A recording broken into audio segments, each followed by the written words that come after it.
لوکزامبورگ پایتختش همان لوکزامبورگ است.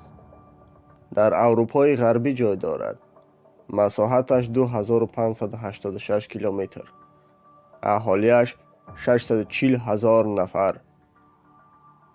با آلمان، بلژیم و فرانسه مرز دارد. زبان دولتیشان زبان لوکزامبورگی، ولی زبانهای آلمانی و فرانسوی هم استفاده می شود. دینشان نصرانی کاتولیکی. سال 1839 استقلال خود را از شاهیگری هلندیا به دست آورده است. این کشور گرچند خرد است ولی یک کشور ثروتمند در اروپا است.